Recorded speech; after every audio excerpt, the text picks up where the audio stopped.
Good morning. How's everyone doing today? Let me turn this down a little bit because that's really loud and I can talk over it, but I choose not to. Hey, what's happening, everybody? Happy Monday. Got my cup of reparations right in hand. I'm ready for the day. Hey, so I saw an article on this Daniel Perry case, and as I'm thinking about it, I don't think conservatives kind of jump on this bandwagon, and even Governor, what's his name in Texas, is considering pardoning that, Greg Abbott. And I think we got to be careful to not jump on a bandwagon when things are not cut and dry. Did the jury do their job correctly? Did they have sufficient evidence for what they're doing, what they did? I got an article that makes that case, and I'm inclined to agree with it. And so we'll see what you think after we go through it. Plus, we got to talk about Riley Gaines, her getting attacked because she was speaking at a campus in San Francisco, and much more. And there's a couple takes that I think you need to hear. So anyway, we're going to keep it on a couple topics, although I have several other quick hits that we can do too if I need to. So we'll do that right after the intro, which shall happen right now. Johnny, play the intro, please. Oh, Gunfox, I see you there, brother. Okay, all right, play the intro. Ladies and gentlemen, coming to you live from the Lucky Dog studio in a hidden location somewhere in the upper Midwest of the United States of America, it's a brother making his own way, but with all the wrong opinions. Welcome to the Morning Night Live with your host, the one and only P-Dog Knight. Yes. Shall we begin? Shall stop the music.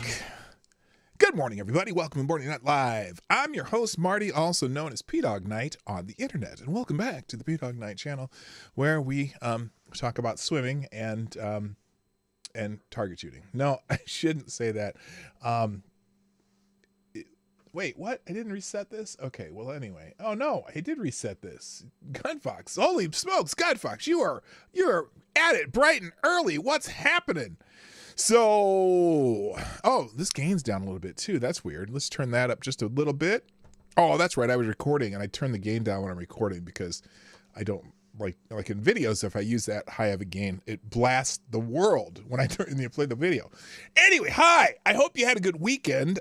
Mine was nice. We had a lovely Easter Sunday. Went to our traditional Easter dinner at Grandma's, and our friend Kay, Grandma Kay, we call her, and it was lovely. And so anyway, and Saturday, what did we do Saturday?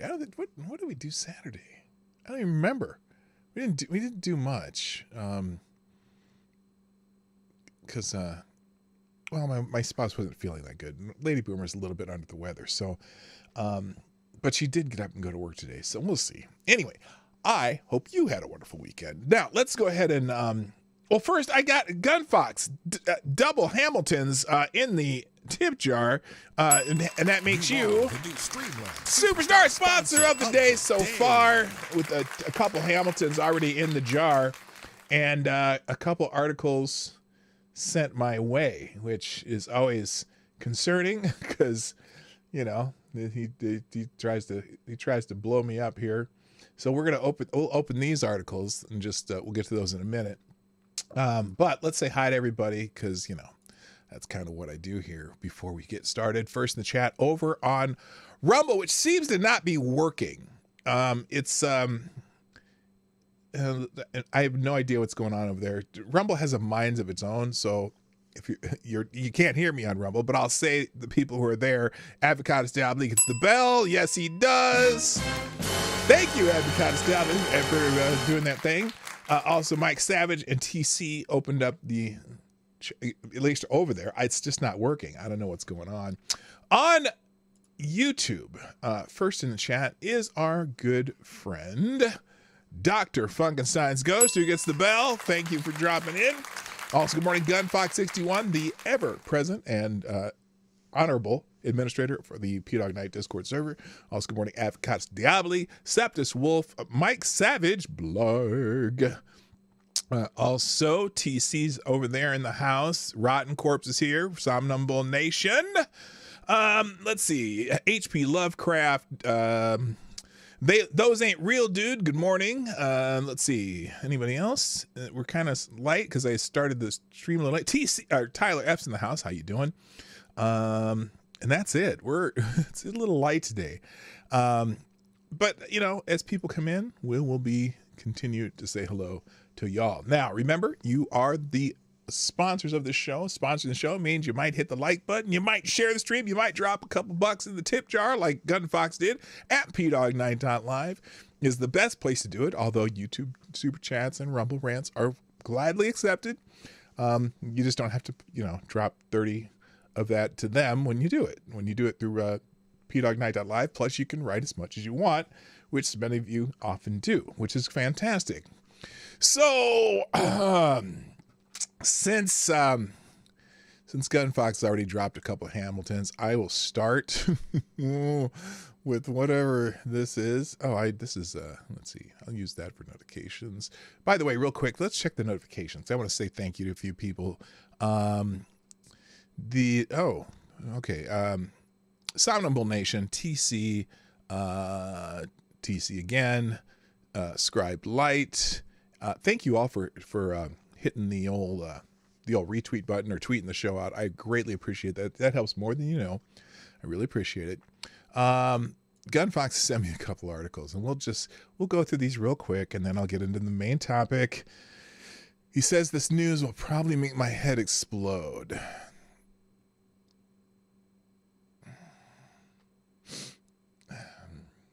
Okay. So, this first article.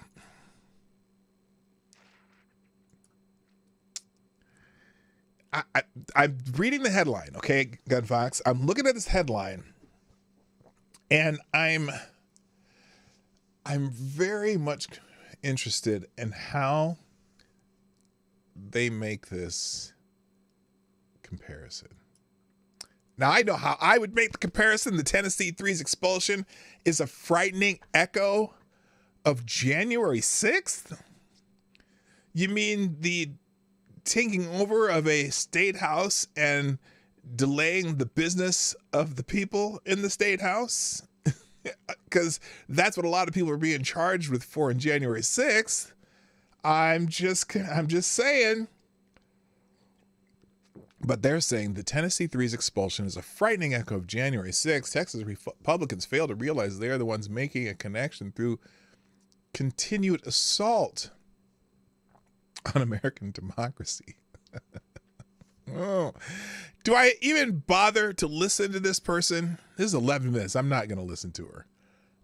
But the video will be in the link, and the links will be in the description at the end of the show, or I'll just, at the end of the show, of course, I always drop the link in the chat too, of all the things we go through, the one tab link that will be in the third paragraph. Now I've added a middle paragraph in my thing, in whatchamacallit, the box description on both Rumble and YouTube. So, let's just go through this. On Thursday evening, a Republican supermajority in the Tennessee State House voted to expel two Democrat state representatives, Justin Pearson and Justin Jones. Their supposed offense. No, their actual offense. Now, whether it's worth removing them from the Tennessee State House is the question, but their actual had an offense. Hello, Jaded Clay. How you doing? Their supposed offense was participating in a nonviolent protest for stricter gun laws after a recent mass shooting in a Nashville school. Well, yeah, but the protest took over the State House, trying to intimidate lawmakers as they were deliberating on whatever they were deliberating on. And the protest, which is normally known in other circles as an insurrection, Kind of Fox, you got me ranting already. There's supposed this insurrection where the two members of the State House are yelling at the people on bullhorns. The two that were yelling on the bullhorns were the ones who were suspended. Yes, the third member, a white woman, was not suspended, but the two black men were suspended. Hello, Jimmy Das Hotep. What's up? So anyway, so no, it wasn't even a supposed offense. It was the offense. Now, whether it was expulsion worthy is the question. Now, you can have different opinions about that, but there's no supposed offense. That's exactly what they did. The Sexton's reference to one of America's darkest days is ironic. I see. House Speaker Cameron Sexton compared the largely student-led protest to the January 6th Capitol insurrection. Sexton's reference to one of America's darkest days. America's one of his darkest days. is as ironic as it is misplaced. There are certainly connections to the January 6th insurrection and this week's events at the Tennessee State House.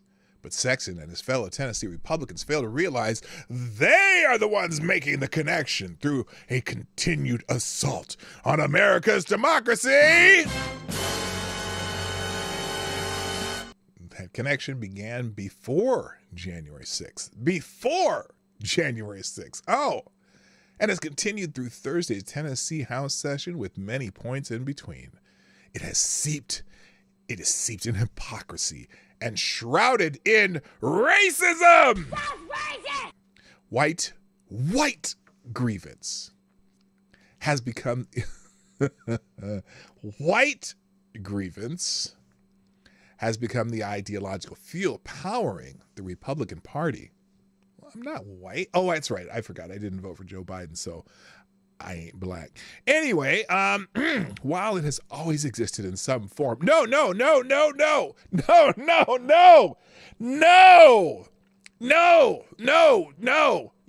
Y'all bought the Democratic Party, which means you bought all its history. You buy it, you own it. Hello, Tex AG 007. While it has always existed in some form in the Democratic Party, the current brand is as loud and unabashed as ever. He's talking about the white grievance. Its public display began with the rise of Donald Trump as a candidate during the 2016 presidential election cycle. The man who got the most minority votes in the history of the party. Well, not true. I think early on, black people voted almost exclusively for Republicans when the Republican Party started. Remember the party of the anti-slavery party, the party that did the Emancipation Proclamation, the party that was instrumental in passing the all civil rights legislation up through, starting in the 50s, up through the 60s. Wasn't the Democrats doing that shit. Some Democrats joined in, yes, but it was Republicans who voted at a much higher percentage on all civil rights legislation up until then. But anyway, that's history. I get it. It's history. Let's see here. Anyway, so the rise of Donald Trump as candidate during the 2016 presidential election cycle and surfaced openly during the August 2017 events in Charlottesville, Virginia. Charlottesville. Yeah, the dickheads with the tiki torches and the khaki pants on one night, and then just people who wanted them to stop taking out statues the next day. On January 6th, America witnessed arguably the most egregious and violent expression of white grievance jets. Really, those Democrats in the white hoods, I think maybe might have outdone January 6th in that department. But I'm just saying. The country has since seen multiple flashpoints, both prolonged and discrete, which have created a straight line leading to the Tennessee House. This week events are just the latest instance of Republicans seeking to limit democracy. Wait, what? Are you saying that protesters taking over a state house and yelling at legislators, trying to intimidate them with bullhorns, is democracy? Is that what you're saying? In Jackson, Mississippi, a Republican-led state legislature has sought to disenfranchise tens of thousands of voters by carving out a space where they are free to appoint judges themselves, subverting the will of tens of thousands of the mostly black electorate. Well, if it's a mostly black electorate, why aren't they electing mostly black legislature? Oh, I know. You're going to say it's gerrymandering or some shit. Never mind. In Missouri, the majority of white Republican legislators is trying to put St. Louis' police department under state control. You mean the failing St. Louis Police Department? And congressional Republicans have tried repeatedly, and at times successful, overrule Washington, D.C. City Council.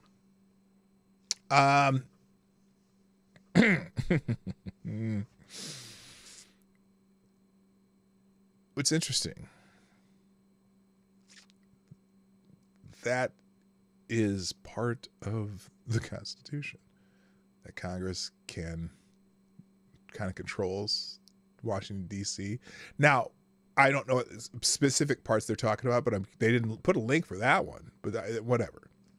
All these dynamics were reflected in the actions of the Tennessee Republicans that with their expulsion of Jones and Pearson sought to undermine tens of thousands of voters who duly elected both of them to office. A third member of the State House, who also participated in the protests, was considered for expulsion, but ultimately not removed. Pearson and Jones were the State House's two youngest black members. Johnson is white. That's racist! These undemocratic efforts extend beyond restriction on voting and representation. The ongoing fight against critical race theory and the whitewashing of American history being taught in schools is yet another example of how post-January 6th white grievance has waged another battle in America's changing landscape. Even the Dobbs decision, reversing the longstanding precedent of Roe versus Wade, has a place in the conversation in subverting democracy by stripping women of the rights to kill their unborn child. It's not written that way. To put any restrictions on abortion whatsoever. Oh, it's not written that way either. To make decisions about their bodies and health care. Yes, by putting it back to the legislatures, which many legislatures have, as per their responsibility and privilege as a state legislature, have made laws that have basically unrestricted abortion.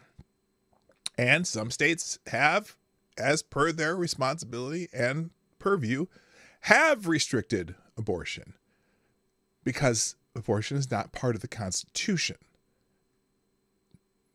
Now, if they want to try to have a Constitution amendment with that so-called right to privacy that they kind of twisted and turned to turn into Roe versus Wade decision, they are certainly welcome to do that in our representative republic. If they want to codify abortion and make it constitutional somehow, because right now the Congress doesn't really seem interested in doing that, they certainly can try to do that. But again, I don't know if that would work either, because the court said that it's the states, and I don't like the idea that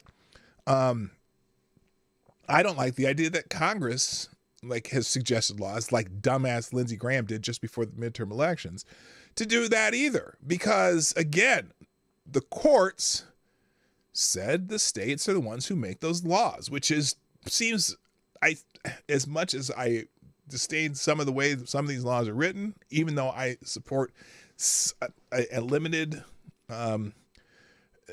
amount of legality of abortion, because I think it should be legal too, but very, very restricted. And that's just my personal opinion. I know people here disagree with me. That's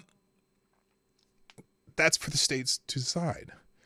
Good morning, Jaeger Pony. Good morning, Nomad. Jaeger Pony, of course, is my favorite Canadian. And Nomad, Hammer time. formerly known as MC. The Tennessee State House actions were just the latest instance in a series of continuing events with roots in Charlottesville. No, stop it.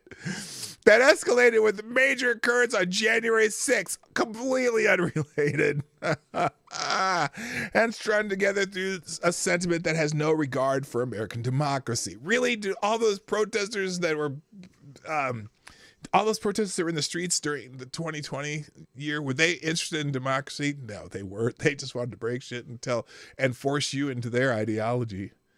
So sorry, Jesus Christ. Anyway, I'm sorry for using that name.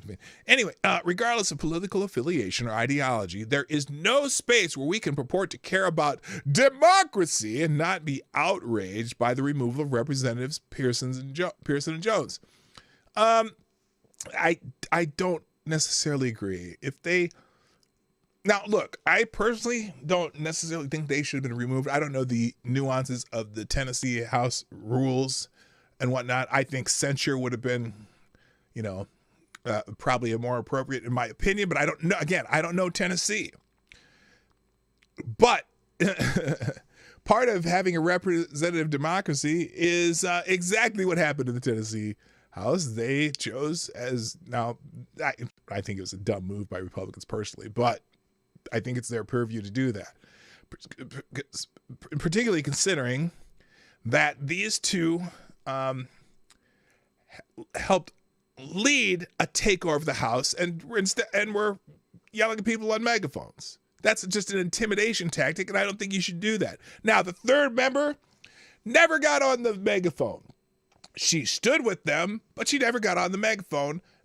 So I understand there is a slight difference between what the two did. So there you go. Hi, Black Hebrew Israelite. What's up? That's right. Fundamentally silencing the voices of opposition as part of the debate. A debate borders on the line of autocracy. Well, what did the protesters, including these two representatives yelling through bullhorns, do? Did they silence the voices of opposition? And probably in a manner that is not in accordance with the rules of the Tennessee House? Yeah, that happened. Our challenge is whether we are willing to understand that this is much greater than what happened to the Tennessee Three. Well, why are they the Tennessee Three if only two got expelled? I don't know. Fighting this anti-democratic movement. You're taking over the House and yelling at the legislators on bullhorns is democratic? I don't think so. Yeah.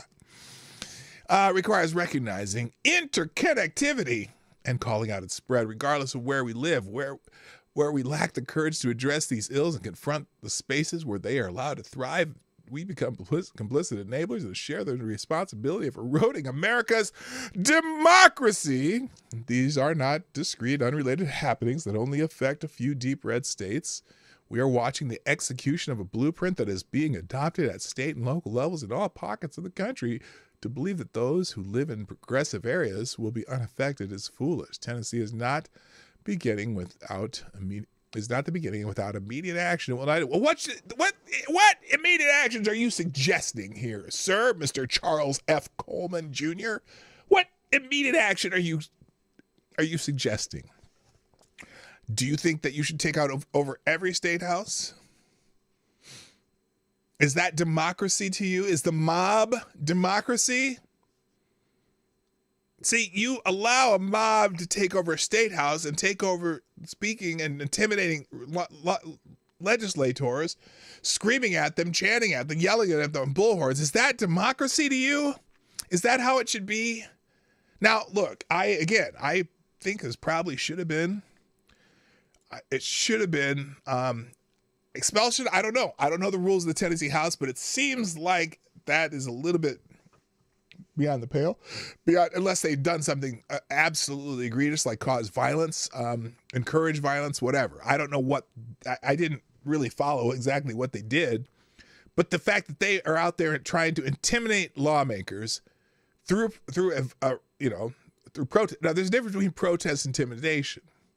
So I'm curious, and I'm, if you're watching this and you're watching a replay, or even if you're watching now and come back to this later, do me a favor.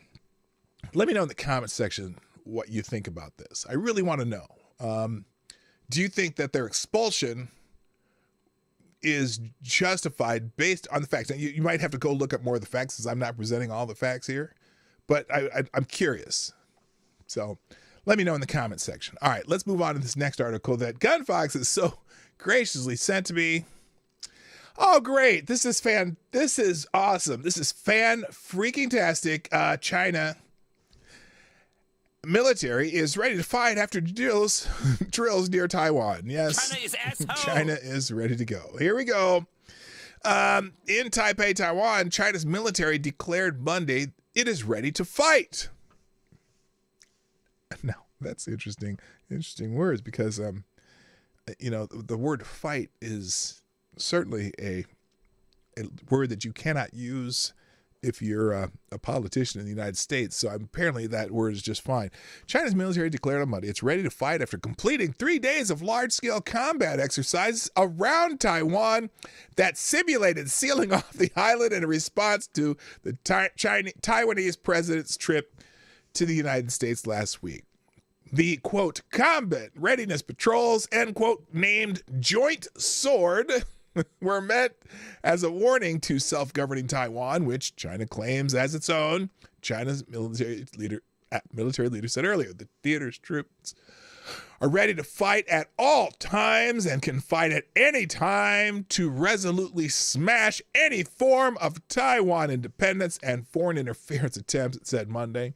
The exercises were similar to ones conducted by China last August when it launched missile strikes on targets in the sea around Taiwan in retaliation for then Speaker Nancy Pelosi's visit to Taiwan. I wonder if Nancy's undying support of Taiwan is undying let's see.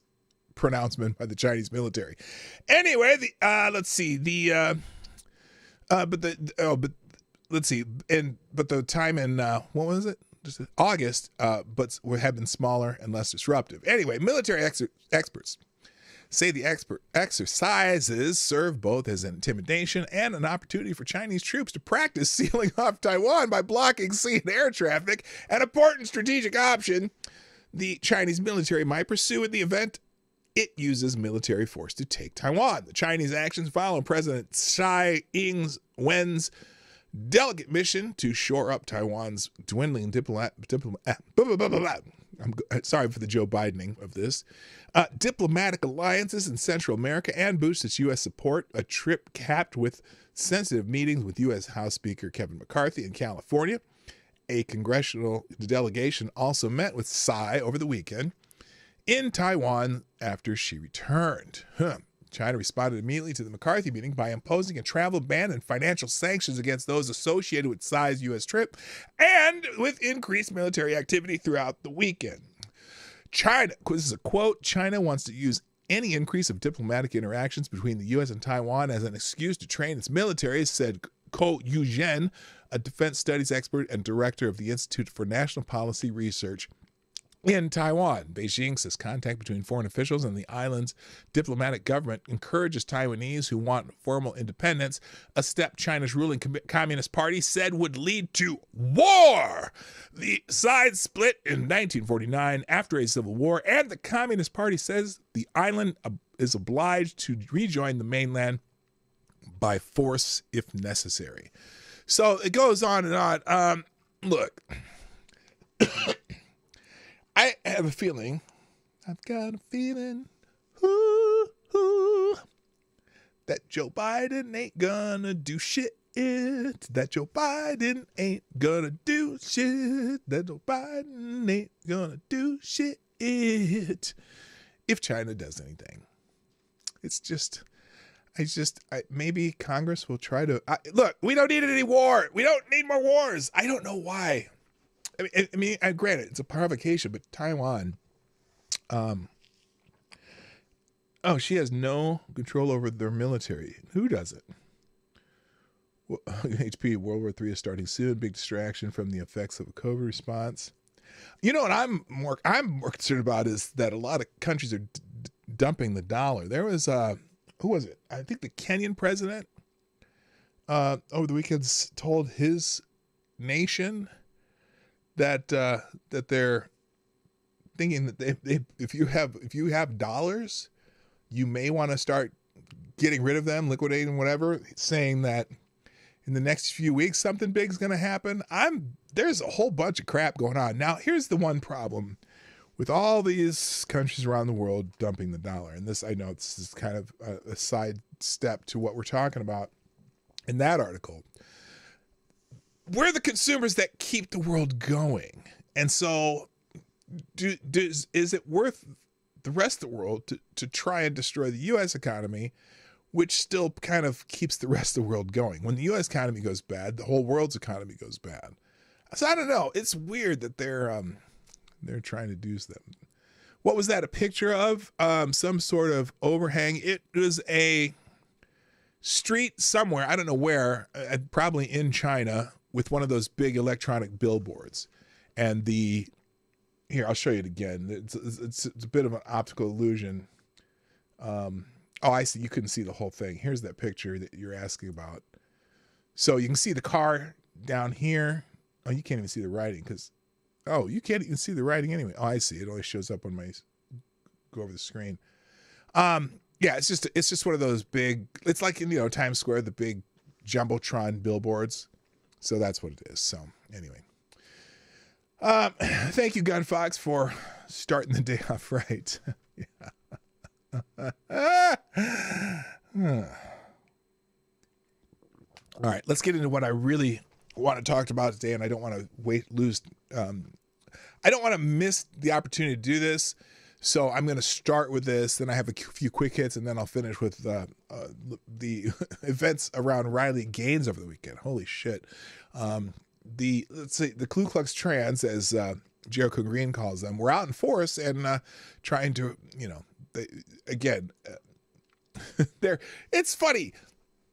They're always talking about how they're fearful and this and that, but then they come out and commit violence against people who may not think the same way they do. We'll talk about that in a minute. But let's go with what's happening in Texas. So Governor Greg Abbott has vowed to pardon Army sergeant convicted of killing an armed BLM protester. Now, this is an interesting case because I'm going to show you a case for maybe why he shouldn't do this, and I'd like your opinions either in the chat or the comments, more likely in the comments, though. So Army Sergeant Daniel Perry was driving his Uber through downtown Austin, Texas on the night of July 25th, 2020, when he found himself in the middle of a Black Lives Matter protest. The mob surrounded his car and began banging on it. Outside the car, Perry could see Garrett Foster carrying a loaded AK-47. Now, you always assume a weapon is loaded, whether he knew it was loaded or not. Good morning, Dr. Zach Osborne and JB, by the way. Fearing for his life. Okay, now this is seems to be an editorial because you don't know. That's what, instead of quoting him as being fearful for his life, he's saying he's fearing for his life, and which may well be, but it's interesting to write it that way in an article. So this is not a neutral article. Fearing for his life. Where was I here? Outside the car, Perry could see Garrett. Oh yeah, legal owned prop. Okay. Fearing for his life, Perry shot at Foster 5 times. It was with his .357 revolver, legally owned and with the proper permit to carry it, and killed him. What's rarely mentioned in connection with this incident was after Perry fired at Foster, other protesters opened fire on Perry's car. 4 shots rang out with 3 bullets hitting Perry's car. No one was ever apprehended for shooting at Perry. Mostly peaceful, don't you know?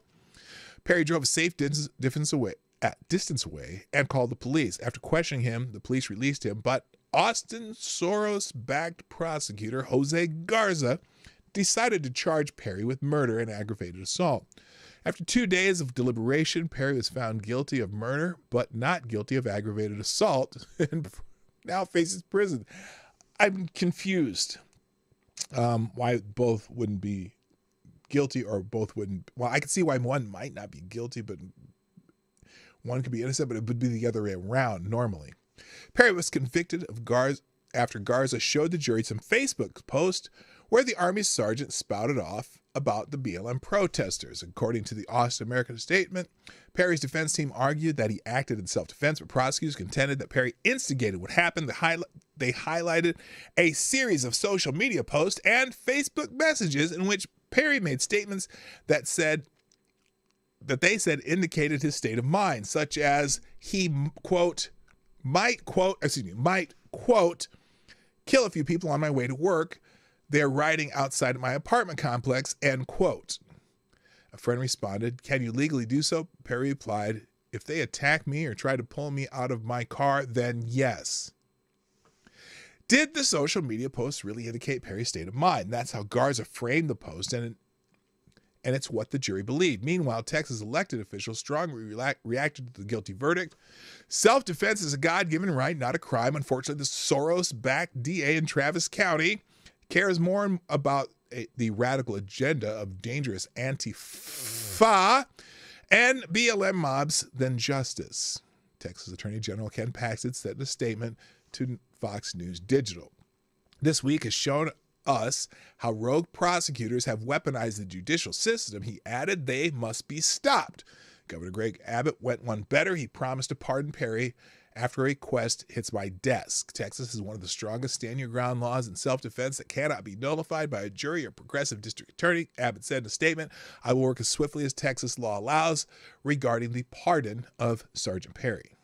Garza didn't bother addressing the self-defense issue in a statement on Fox News. Instead, he pointed to Paxton's own legal troubles, which is irrelevant. He says the Texas Attorney General is currently under felony indictment under a federal criminal investigation. Garza said he should focus on his own legal troubles instead of attempting to interfere with the work of a Travis County jury. And then they continue. It's difficult to give a total picture of what happened before or during the incident. Perry ran a red light just prior to the confrontation with protesters and turned down a street where he would have seen the protest blocking his way, yet he drove right into the crowd and was then surrounded by screaming protesters. Some reports had Foster wearing a mask, not unusual at BLM Antifa protests, but which might have been interpreted by Perry as a threat. Of course, waving around an AK-47 does not communicate peaceful intent. That's true. This is a closer call than both sides would admit to. In Garza's case, he couldn't initiate any doubt about Perry's intent. And in Perry's case, his lawyers appeared to do a poor job of countering the very subjective state of mind presented by Garza. Perry's a strong supporter of Donald Trump and didn't have nice things to say about Democrats in Austin. The odds are that the jury was largely made up of Democrats. In Austin? No! No, not in Austin, Texas. The odds are that the jury was largely made up of Democrats, and Garza took great pains to make a point about Perry's support of the former president, which again, completely irrelevant.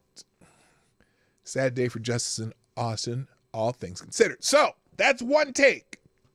Let's look at another take, though. And I'm going to ask you to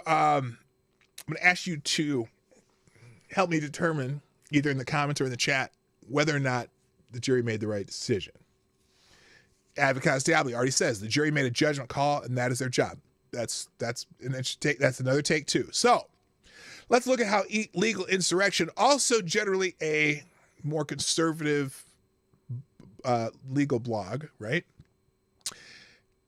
They say Daniel Perry's murder conviction was legally sound. Like it or not, sufficient evidence was presented to allow the jury to reject self-defense. A pardon may happen for political reasons, but that's politics, not the law. That's an interesting headline. This past Friday, April 7, 2023, Daniel Perry was found guilty in the 2020 murder of Garrett Foster during a Black Lives Matter protest in Austin. A confrontation between the two men occurred as Perry was driving his Uber vehicle amongst a crowd. It's interesting because most people say into a crowd.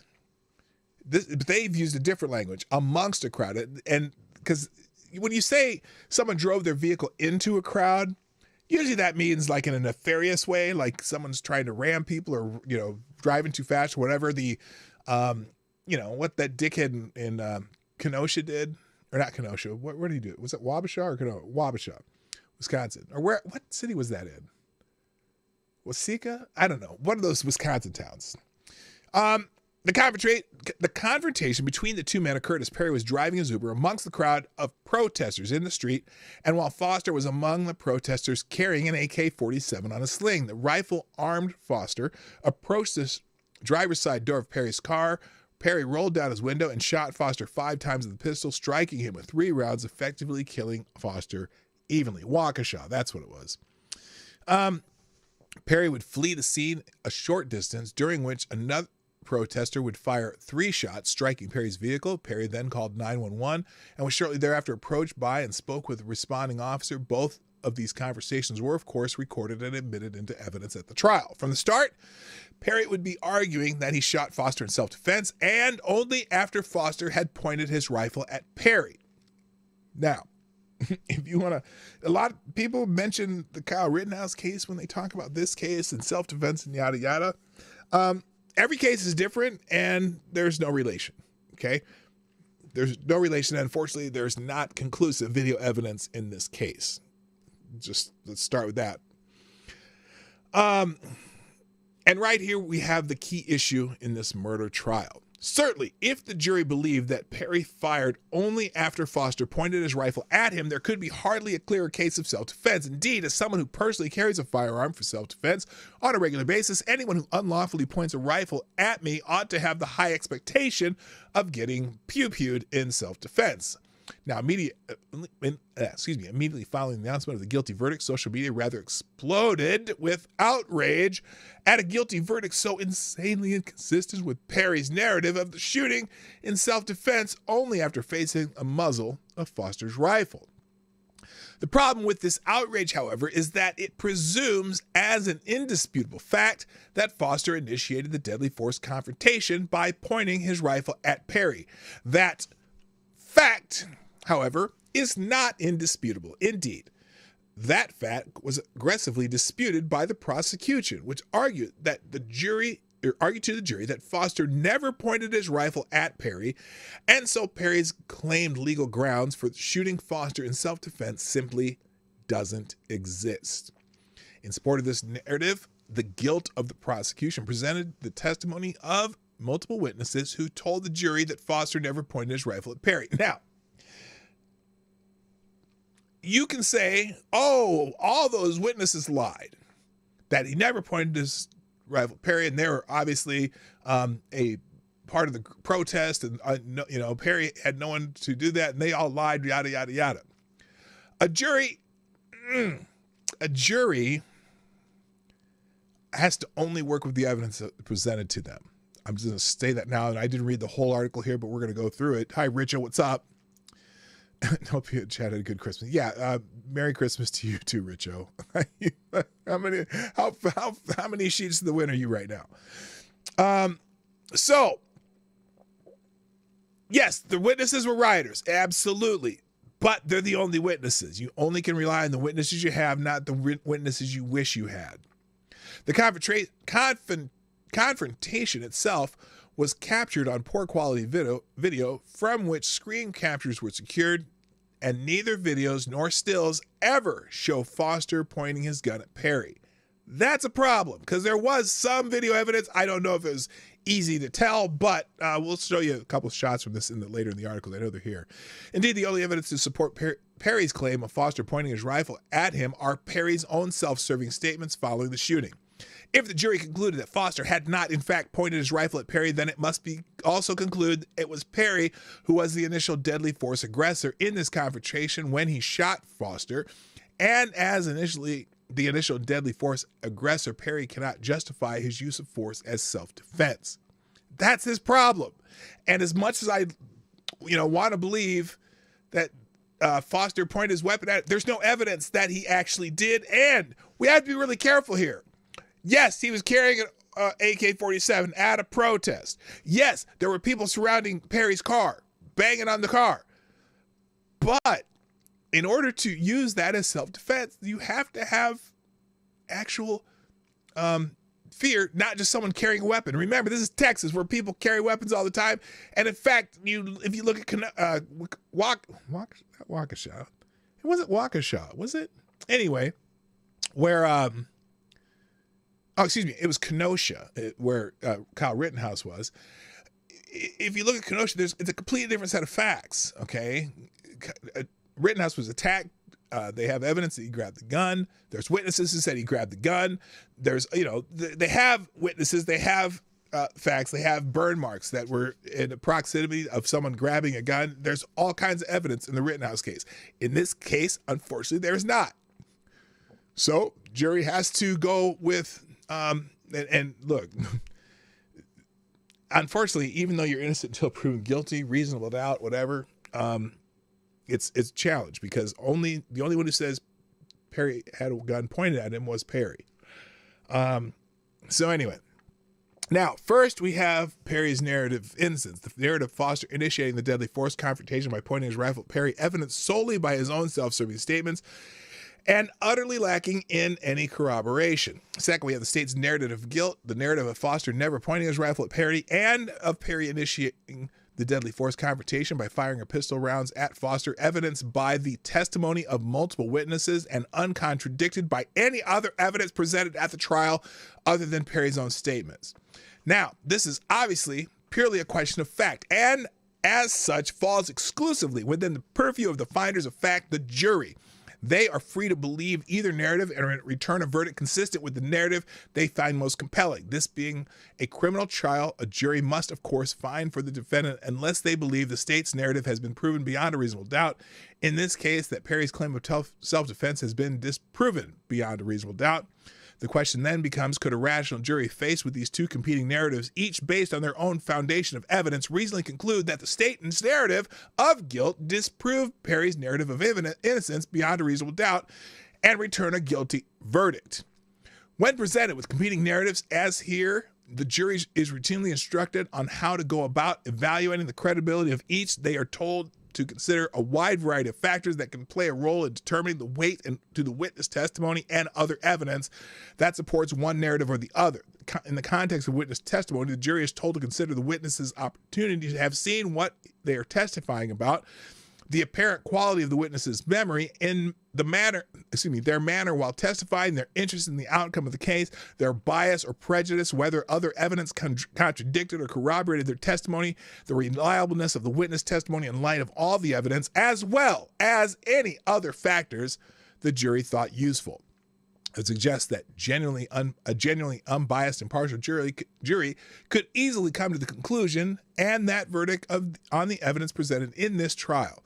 As a result, this verdict of guilty is legally sound and meritorious, even if anyone of us doesn't particularly like the outcome for political, social, or personal reasons.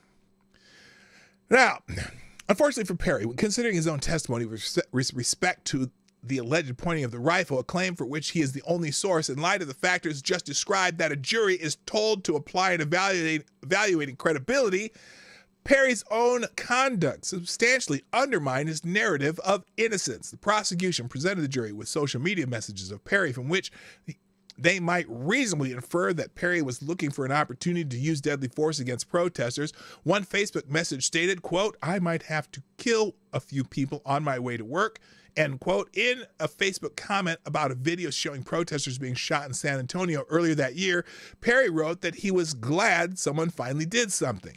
Is it possible that these and other similar social media comments were simply expressions of bravado? Certainly no one believed that they might really have a substantive need to kill people on the way to work that day, would simply proceed to work in a normal manner. So perhaps this was merely a bravado. The jury, however, is free to instead agree with the state's preferred inference that they illustrate a state of mind of a man looking for a deadly force confrontation. And when you go to the fight, folks, rather than the fight coming to you, it rarely looks like self-defense to anybody. Now, the defense sought to counter this inference by arguing that Perry found himself enmeshed in what the night's fatal Black Lives Matter protest entirely innocently, enmeshed in that night's, having no idea that the protest was even taking place. According to the defense, Perry simply made a right-hand turn and boom, found himself surrounded by angry protesters slapping and kicking at his vehicle. The prosecution, however, was able to show that Perry's interest in these protests was substantial, suggesting that the notion that Perry would not be aware of a protest was taking place was simply not credible. Further, there was evidence at the trial that as an Army sergeant stationed 70 miles away at Fort Hood, he was explicitly prohibited by his command from going to Austin, presumably because of the risk of confrontation with protesters. So, another example of Perry undermining his own narrative of innocent self-defense occurred when he reportedly told 911 that he, quote, panicked when he fired 5 rounds at Foster. Deadly force self-defense is often accompanied by a variety of emotions, including fear and even anger. Within that context, however, the use of self-defensive force must be objectively reasonable. A mere irrational belief in the need to kill in self-defense, however genuine and in good faith, that belief might be that is not sufficient to support a claim of self-defense. And panicked conduct is by definition irrational, not reasoned conduct, and therefore inconsistent with a legal justification for self-defense. So there's another problem with the defense of Perry. Further undermining Perry's narrative is self-defense was the testimony of one witness who was able to observe Perry's demeanor as he shot Foster. Now, again, these are protesters who are witnesses, so I would take them with a grain of salt. However, they're the only witnesses the jury hear, and the jury can only deliberate on facts they get during the case. Sorry, it's unfortunate, but that's how it goes. His expression, anger, it wasn't fear. Well, I'd be angry if people were surrounding my car too, so I understand that. This testimony was consistent with the state's narrative that Perry was angrily seeking out an opportunity for deadly force confrontation and that his anger overwhelmed him when he heard and felt his car being slapped and kicked, culminating when he found Foster to be a target for his desired kill. Yeah, that's how the state presented it. Anyway, and what was there to counter state's narrative of guilt and support Perry's claim that Foster initiated the deadly force confrontation by pointing his rifle at Perry? Unfortunately, nothing. Again, the jury deliberates on the facts that are there, not facts they can't substantiate. So, and then also, is it worth noting that Perry elected not to take the stand and testify in his own defense? A criminal jury is told, of course, that the defendant has no obligation to take the stand, and the jury is not to make any inference of guilt if the defendant chooses not to testify. But in a case where the only evidence consistent with the defense narrative of innocence could have come from the defendant, one can only hope that the defendant had to be exceptionally excellent, an exceptionally excellent reason for not putting Perry on the stand. Putting one's client on the stand is, of course, perilous under the best of circumstances, but in a case of self-defense where the only exculpatory evidence can come from the defendant, I would suggest that the jury really needs to hear from the defendant himself why the killing of that other human being was genuinely necessary. Now, you might go to the Rittenhouse case where Rittenhouse took the stand and probably should not have because he didn't need it. He had multiple witnesses in his favor, but Rittenhouse demanded to take that risk, and fortunately it worked out for him. Hello, Richard Head. Nice to see you. Wait a minute. Richard, you're back? I haven't seen your name on here forever. How you doing, man? I think I'm talking to the same person. Jury got the same BS as January 6 people. No. Not really. You might have to go back and listen to the rest of this. Given what was admitted into evidence from Perry's social media, one must also wonder whether there was even more inflammatory social media content that had been excluded from evidence by the judge on the ground of being excessively prejudicial, but which would have made been admissible as character evidence had Perry taken the stand. If so, that would explain why the defense declined to have him testify. Yeah, oh boy, that's a concern, right? Because anything that Perry says on the stand can open up a whole lot more cans of worms if he says any certain things. So who knows why he didn't take the stand here? It's interesting. So I've seen post on Twitter a photo that purports to actually show Foster pointing his rifle at Perry. Indeed, it was posted at least once by my good friend Jack Brasobiak. I have a lot of respect for Jack and urge you to follow him on Twitter. Here's the tweet that Jack posted purporting to show Foster pointing his rifle at Perry. Note, the diagonal red line is a feature I added to this image. Now, this is the guy and this is the weapon, and the angle of the weapon is not pointing at Daniel Perry. And that's the only photo that I've seen out there. So anyway, with all due respect to Jack and others promoting this image as evidence of Foster pointing his rifle at Perry, I simply don't see it. If anything, it appears to me that Foster had his rifle held in a quite vertical fashion rather than in the much more horizontal manner that would be required to orient the muzzle of his rifle at Perry. For clarity, I added to this image the red diagonal line in order to indicate what I perceive to be the approximate orientation of Foster's rifle. And remember, Perry's a military man. He would know, he certainly would be able to tell whether or not a weapon is pointed at him. Thank you, Reaction Puerto Rico. Nice to see you here, brother. Pro tip, if arrested, shut up and get an attorney. Yeah, here's the thing. He called the police and then talked to them afterwards and didn't get arrested. He wasn't arrested till later after the local DA decided to prosecute this case. But he said some things to the police as they came. He probably just should have said, hey, I don't know. He said some stuff that made his case worse. Thank you for sponsoring the show, by the way. I appreciate it. All right, let's finish this up and get on to the other thing. So, with all due respect, Jack, and to others promoting this image as evidence of Foster pointing his rifle at Perry, I simply don't see it. If anything, it appears to me that Foster has a rifle held quite vertical. I already said that. So, it's important to remember that in almost all criminal trials, the jury never really knows what happened in the absolute sense. They can only very rarely be 100% confident that the verdict they arrive at is correct or true. As noted, we bias criminal trials in favor of the defendant by requiring that the state prove the crime, and in this context, disprove self-defense beyond the reasonable doubt. But the state is not required to disprove self-defense beyond all doubt.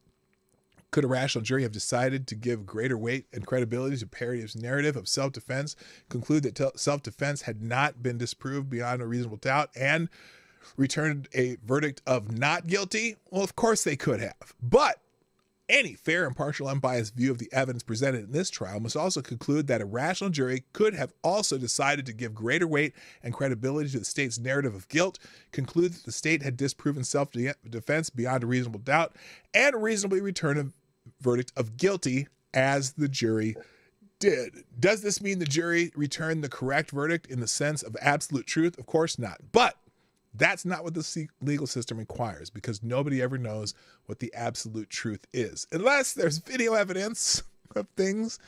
And there you go. So anyway, then he addressed, let's see. Then he decides to address some of the more emotional and political talking points circling around this guilty verdict. And then he also wants to make clear that I don't mean to suggest any malicious state of mind with respect to anybody espousing these talking points. Indeed, in the context of social and political discussion, and the debate, they do have merit. But in the context of legal analysis, however, these talking points are leading well-intentioned people to bad legal conclusions. This does not make the people bad. It just makes them normal, but bad legal reasoning rarely gives the right to arrives at the right legal answer. One of these talking points is the local prosecutor, District Attorney Jose Garza, is another Soros-funded, politically motivated prosecutor intent on wreaking havoc in their communities, much along the lines of New York District Attorney, who is bringing a feckless prosecution of President Trump. St. Louis District Attorney, who sought to prosecute the McCloskeys in her entire office, was removed from the case for misconduct. And Los Angeles District Attorney George Gascon, whose progressive mishandling of criminal cases led the even liberal populace of Los Angeles to seek his recall. And Baltimore's state's attorney, Marilyn Mosby's vicious and unjust prosecution of 6 police officers over the death of Freddie Gray, amongst many other Soros-funded prosecutorial monsters. And I have every reason to believe that this representation of Garza is correct, and that Garza was motivated to bring Perry to trial largely for political purposes, particularly after local law enforcement investigated and concluded that Perry's shooting of Foster was lawful. Now, the political motivations of Garza, however, do nothing to change the law and evidence of the trial, and those, as discussed, are more sufficient to allow a reasonable jury to arrive at a verdict of guilty in the case. Zimmerman and Rittenhouse were acquitted despite being politically prosecuted because the evidence was on their side. Perry may have been convicted in this likely politically motivated prosecution because in this case, the evidence was contrary to self-defense. Among these talking points also involves Garza and alleges that he engaged in criminal witness tampering when he ordered a police investigator to strip out exculpatory evidence from the officer's testimony to the grand jury. It has been reported that of about 150 PowerPoint slides the officer intended to present to the grand jury, 100 slides covering exculpatory evidence were ordered removed. The investigator in question filed a sworn affidavit in this matter, and I've embedded below for those who are interested, which is right there. Such conduct certainly would strike most reasonable people as unfair. After all, shouldn't the grand jury be entitled to hear both sides of the story, both the narrative of guilt and the narrative of evidence, both the incriminating evidence and exculpatory evidence? Perhaps surprisingly, the answer is, He says, no. I said, The role of the grand jury is explicitly not to hear both sides of the argument. Hearing both sides of the argument is the role of the trial jury, not the grand jury. For all practical purposes, the role of the grand jury is to hear only the evidence consistent with guilt, only the evidence the prosecution has to present, and then decide if even that one-sided presentation of evidence is sufficient to prove guilt at a trial. If they so conclude, they return a no true bill, meaning no indictment, and therefore no trial. So that explains a lot with the Trump case in the grand jury in New York. They don't have to present exculpatory evidence. They only present to a grand jury what they are trying to get to go to trial, and only their side that would prove guilt. So, hello, Brent Hayes. How you doing? Brady is to the trial, the actual trial after an indictment, not before an indictment. Okay. Now, as you might expect, anybody who hears only one side of an argument tends to find the only side they hear to be pretty compelling. The result is that grand juries generally return to the prosecutor what the prosecutor wants, and of course, prosecutors generally want an indictment, so that's what they get. Because remember, you can indict a ham sandwich if you want to. There was no obligation on the part of the DA Garza to present any exculpatory evidence to the grand jury, and so it is not misconduct for him to decline to do so. And then he says, I note that there appears to be a bill working through the Texas legislature that would impose such an obligation, which I certainly support, but it's not currently law. Now, it is true. In rare cases, prosecutors are ambiguous about whether they really want an indictment or they are using a grand jury as political cover not to bring a suspect to trial. In such a case, the prosecutor, at their discretion, might present the grand jury with both sides of the story with exculpatory as well as incriminating evidence. When a prosecutor does that, it's a pretty strong indication that they prefer that an indictment not be returned. This happened in the 2014 case of the Michael Brown shooting. Then St. Louis County prosecutor Robert McCullough presented the grand jury with both the incriminating and exculpatory evidence in the shooting death of Brown by police officer Darren Wilson, and the grand jury declined to indict the officer. It's worth noting, however, that this decision by McCullough to present the Michael Brown grand jury with a balanced rendition of the facts of the shooting cost him his career. Indeed, McCullough had been the St. Louis County prosecutor for no less than 19 years, having come to office in 1991 and winning re-election 6 times, often unopposed, by winning by large margins when he did have an opponent. In the next election, after the grand jury's refusal to indict in the Brown case, however, McCullough found himself challenged by a young, relatively inexperienced attorney who would normally have had little chance to win, but in the politics of the time and with substantial financial backing by none other than he who shall not be named, George Soros. Defeated McCullough handily by more than 13 percentage points. So if you're wondering if that sends a warning message to other prosecutors about presenting a grand jury with both sides of a story in a politically charged cases, you'd be right. And then, let's see. God, he goes on and on and on here. I'm going to not finish this because I really want to get to this other story and I can't be late today. So some of the other things, though, the idea that the police, believed Perry acted in self-defense doesn't matter. You have the evidence to the jury is the only thing that they can consider, and they did not believe they believed the evidence against Perry. Also, they wanted to compare and contrast with the Kyle Rittenhouse shooting of Rosenbaum. Again, completely different. Lots of video evidence, plenty of evidence in the Rittenhouse case that did not apply to the Perry case. And then he says a couple caveats, which you can read later. But the bottom line is the guilty verdict is legally sound, and they are expecting him to get a life sentence. They can try to appeal it, but appeals. Let's see. He says, I'm sure many people are warning about the prospects for a successful appeal of this conviction. As I like to say, folks, appeals are for losers. First, you only appeal if you lost at trial. If you want an acquittal at trial, you're free to go. Second, appeals are not like a second bite at the legal apple.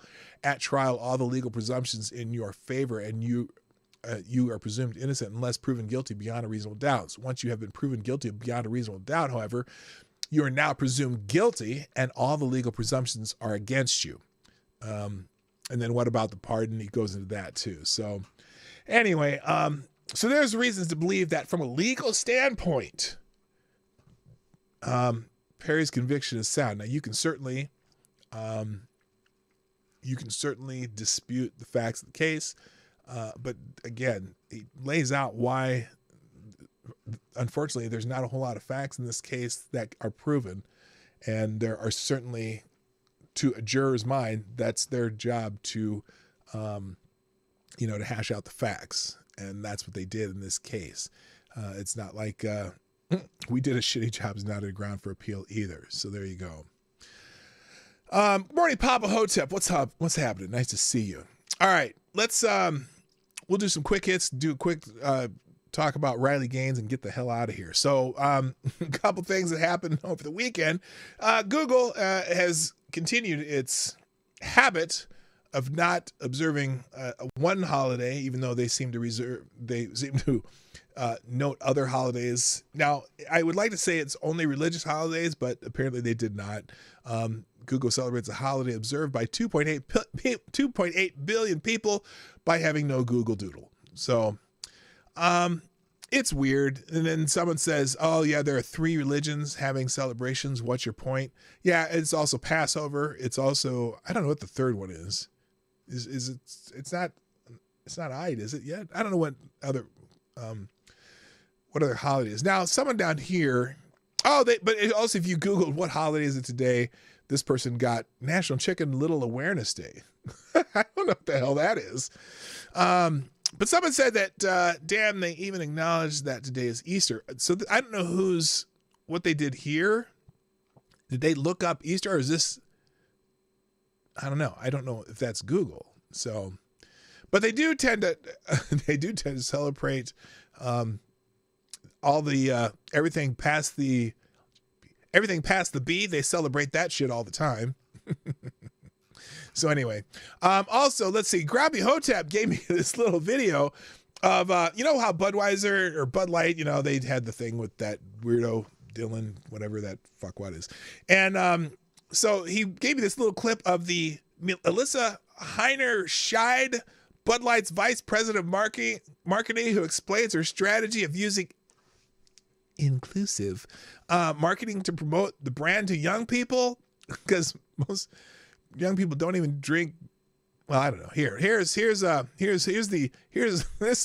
gives some insight to what's going on at Anheuser-Busch? I'm a businesswoman. I had a really clear job to do when I took over Bud Light. And it was... She took over Bud Light. This brand is in decline. It's been in decline for a really long time. Well, it's really in decline now. And if we do not attract young drinkers to come and drink this brand, there will be no future for Bud Light. So I had this super clear mandate. It's like we need to evolve and elevate this incredibly iconic brand. Yes. And what I brought to that was Dylan Mulvaney. Okay, what does evolve and TikTok elevate followers mean? It means inclusivity. It means shifting the tone. She's using the it means buzzwords. Having a campaign that's truly inclusive and feels lighter and brighter and different and appeals to women and to men. And representation is at sort of the heart of evolution. You've got to see people who reflect you in the work. And we have this hang-up. Wait. You got to see people who reflect you. Now, most of the people who drink Anheuser-Busch products, at least their traditional products of Bud and Bud Light, how are you reflecting them? By adding Dylan Mulvaney. The average drinker of Bud Light. Now, if you were promoting, people who have exclusively made Mai Tais and, pina coladas, yeah, maybe that if you're trying to, because that's, you know what I'm saying, right? Anyway, let's see what else. Let's finish her. I mean, Bud Light had been kind of a brand of fratty, kind of out of touch humor, and it was really important that we had another approach. How's that working for you? How's that working for you? So there you go. Let's see. Jimmy Dazzo tip also gave you one here. Nobody falls for this, right? Okay, let's listen to this one. This is, I think this is about, I think gun control is racist. Let me see what this guy's talking about here. Oh, that was good news for us. I don't know how long this Saturday in the state of Tennessee might last, but we have good news, folks. We've got good news that Sunday always comes. Resurrection is a promise, and it is a prophecy. It's a prophecy that came out of the cotton fields. Whose man is this show? That came out of the lynching tree. It's a prophecy that still lives in each and every one of us in order to make the state of Tennessee the place that it ought to be. And so I've still got hope because I know we are still here, and we don't listen to none of this shit.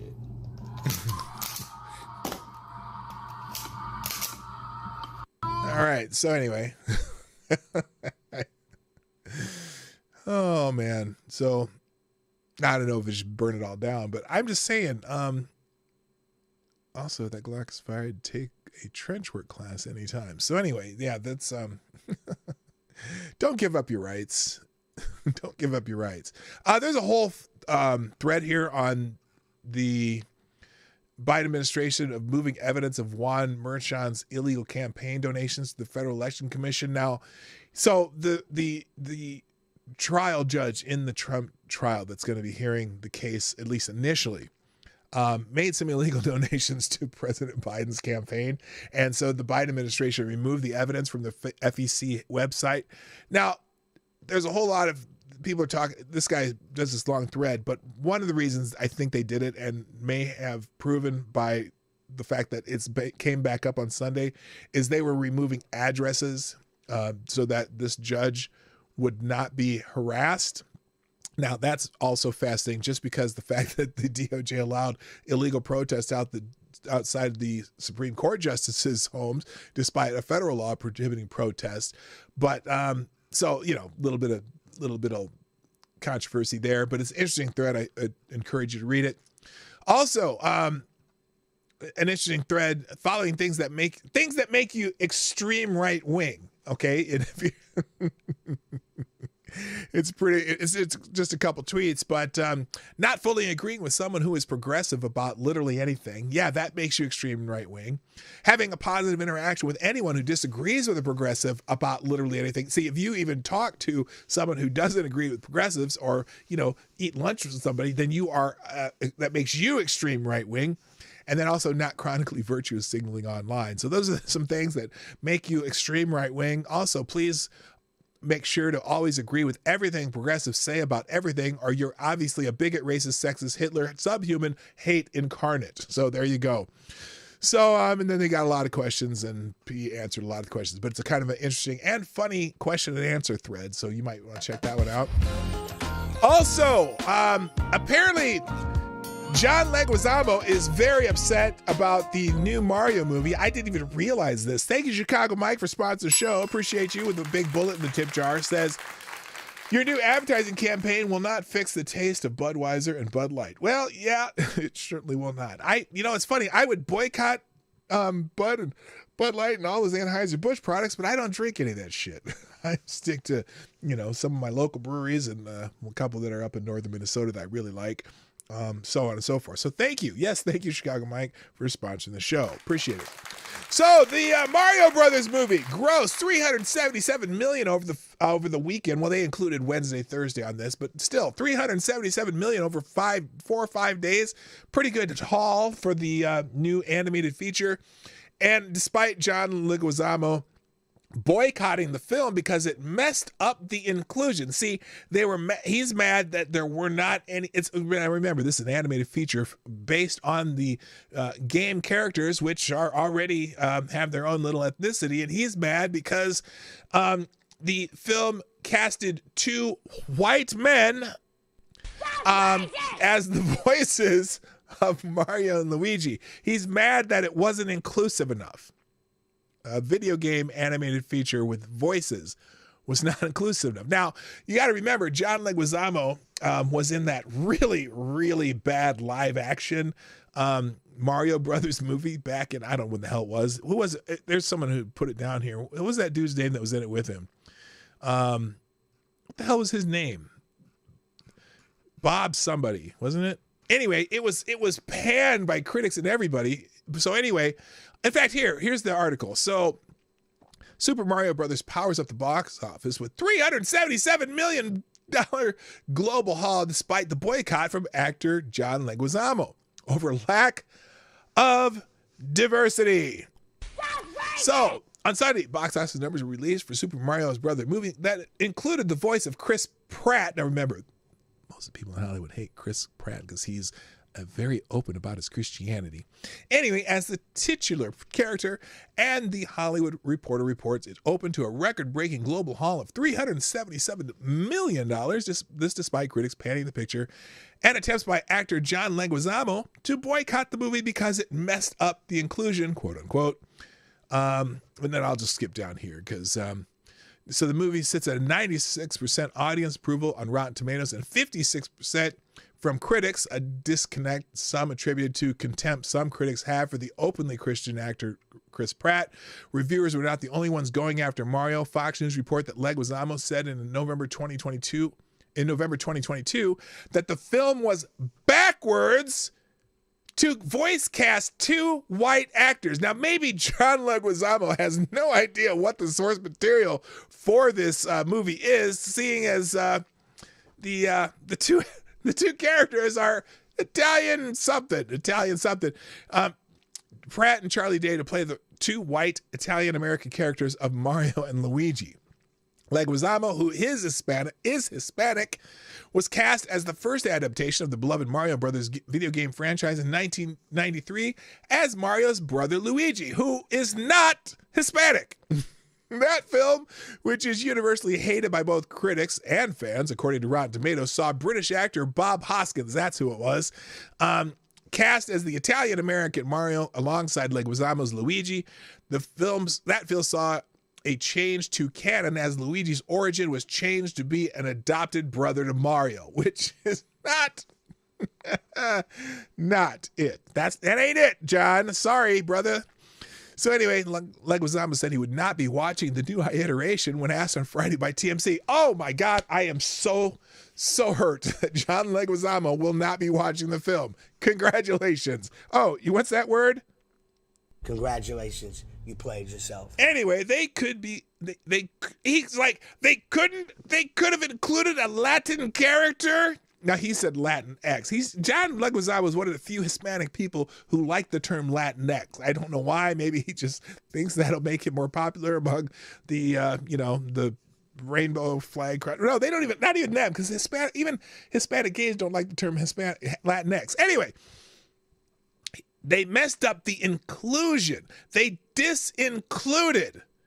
They just cast some Latin folk. We're 20% of the population, the largest people of color group, and we're underrepresented. It's Mario and Luigi. They're Italian. They're not Hispanic. What the fuck's wrong with you? His comment had echoed comments he made on Twitter in October 2022 when he wrote, "But too bad they went all white. No Latinx in the lead." There it is. Groundbreaking colorblind casting in the original. The original was shit. Who cares? It was a terrible freaking movie. He commented and echoed comments made on Twitter in October, blah, blah, blah, blah, blah. Anyway, so John Leguizamo is butthurt and not going to go watch the movie that made $377 million globally. FTG to John Leguizamo. Moving on, let's talk about Riley Gaines. I don't have as much time to do it as I wanted to, but political violence at Riley Gaines' event is par for the course in San Francisco. Yes, see, when the Ku Klux Klans, as Uncle Green calls them, gets violent, it's because of the fault of the people they get violent against. Apparently, when the champion athlete and women's rights activist Riley Gaines was assaulted after her speech at San Francisco State University, outrage poured in. Gaines was in the midst of her Turning Point USA campus tour, talking about her experience coming second to a male athlete in a swimming competition. Gaines described the incident in the Daily Mail after being heckled. I'll open the Daily Mail article. They're the one outlet that has evidence of her being assaulted. After being heckled and interrupted during her speech, she was accosted by an aggressive crowd in the hallway and hit in the face by a man dressed as a woman. Campus cops, including a plainclothes officer, whisked her into an office and barricaded the door as the crowd continued to chant insults and racial slurs and demand that the officers give up the speaker. At one point, the mob asked for ransom. Gaines explained that while she came to expect heckling, rioting, assaults are new. So that happened over the weekend. Lottie probably saw that. And so there's apparently the Daily Mail has evidence of her being assaulted, but they're claiming that she wasn't. So I have a couple other articles open. And part of this, it's the response of San Francisco State University that's really the troublesome part here. So this is the Vice President of Student Affairs and Enrollment Management, who wrote, "Dear San Francisco SF State community, today San Francisco State finds itself again at the center of a national discussion regarding freedom of speech and expression. They allowed the heckler's veto. Let me begin by saying clearly, the trans community is welcome and belongs at San Francisco State University. Virtue, virtue, virtue. Further, our community fiercely believes in unity, connection, care, and compassion. Unless a woman says a male should be competing in sports. And we value different ideas except for Riley Gaines' ideas, even as they are not our own. San Francisco State is regularly noted as one of the most diverse campuses in the United States. This is what makes us Gators." Really? Is that really? I'm okay. San Francisco State is regularly noted as, okay, I said that. And this is what makes us great. No, it's not. Diversity just happens. It doesn't make you great the more diverse you are. It just happens. And it should happen naturally. But who knows how that works at San Francisco State. Diversity promotes critical discussions, new understanding, and enriches the academic experience unless they don't believe what you believe. But we may also find ourselves exposed to divergent views. Exposed to divergent views, and even views we find personally abhorrent. These encounters have sometimes led to discord, anger, confrontation, and fear, and assault. You forgot assault. We must meet this moment and unite with a shared value of learning. Really? What do you learn by punching people? Thank you to our students who participated peacefully in Thursday's event. What about the ones who didn't participate peacefully? What about the ones who were violent? It took tremendous bravery to stand in a challenging space. I am proud of the moments where we listened and asked insightful questions, and I'm also proud of the moments when our students demonstrated the value of free speech and the right to protest peacefully. These issues do not go away, and these values are very much at our core. This feels different because it's difficult. She didn't address the violence at all. As you reflect process, and begin to heal, please remember, heal what? The welt on Riley Gaines? Remember that there are people, resources, and services available. I'm sure that you mean little safe spaces with the puppies and shit. And ready to receive our Gator community, including faculty, staff members, coaches, and mentors who are here to support you. Campus resources are also available. Equity and community inclusion, counseling and psychological services, Deans of Students Office. The well-being of San Francisco State campus community remains our priority. Yeah, arrest the person who attacked Riley Gaines. That's what I say. Hi, Tanisha. What's up? Tanisha Jinhao, how you doing? So, yeah. I wish I had more time to talk about it. Some other people weighed in. Legal insurrection, Jonathan Turley, which I have those articles open. I would have liked to have gotten that more. But there's also a really pretty good article in Substack on why trans activists attack women. Yeah, they always attack women. Here's a suggestion I have, and I'm going to just stop with this. You can read that article, but I think Uncle Hotep has said it best as far as what maybe should happen around these situations. And Grumpy Hotep, Reaction Puerto Rico, dropped this in my messages today. The white man needs to don a bow tie. Listen to Uncle Hotep. We're going to finish with Uncle Hotep. This is a pretty funny take, I would say. And it has some merit to it. And so listen to Uncle Hotep tell you what should happen now. The white man needs to don the bow tie. You'll understand what he means if you don't in a second. The next time Riley Gaines go to a campus in this great nation of ours, I need to see 200 white men, black tuxedos, red bow ties. Tell him, Unc. As protection. Tell him, Unc. That's what I need to see. That's what I need to see.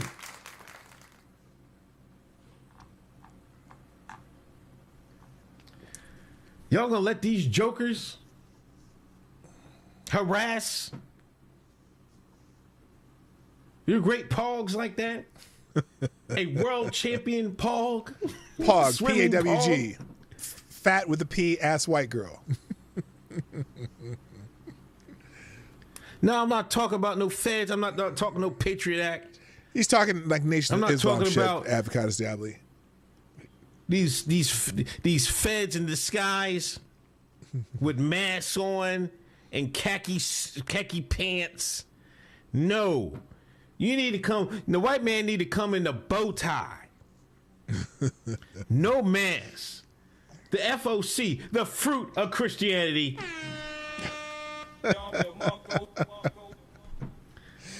That's what we need to see.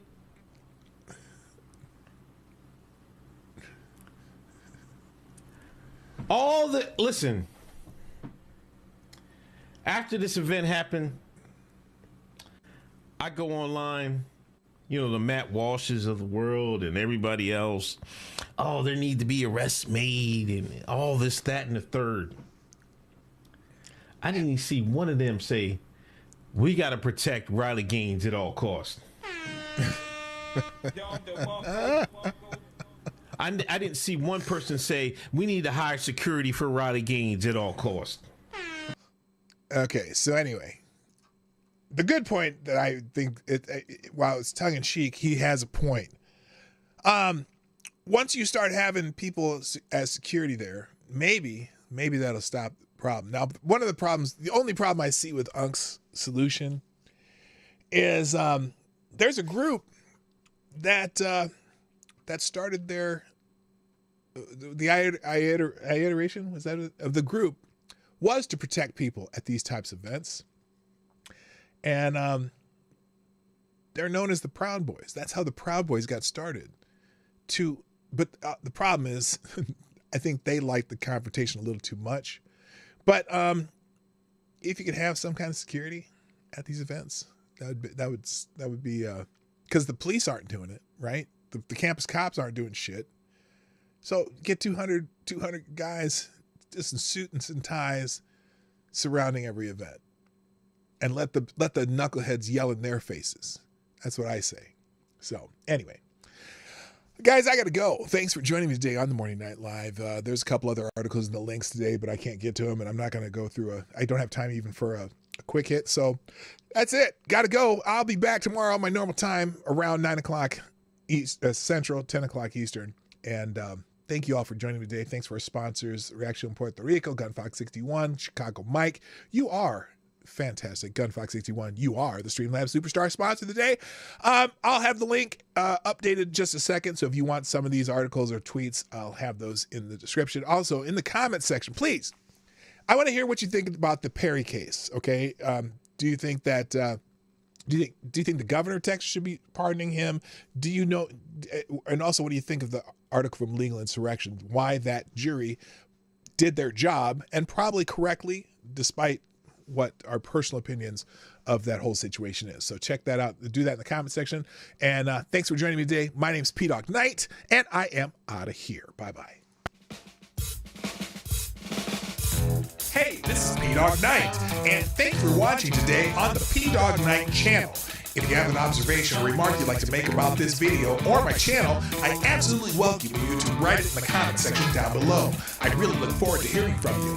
And before you go, if you like what you saw but you're not already subscribed, please make sure you hit the subscribe button and definitely click that bell that pops up afterwards so you'll be notified when I post new videos or when we go live. I broadcast my live show, The Morning Night Live, Monday through Friday at 10 o'clock Eastern, 9 o'clock Central. A special thank you to all the supporters of this channel who share our videos on social media and make donations through Streamlabs, YouTube, Venmo, and Cash App, which are all linked in the description down below. Thanks again, and until next time, I'm P-Dog Knight, and I'm out of here.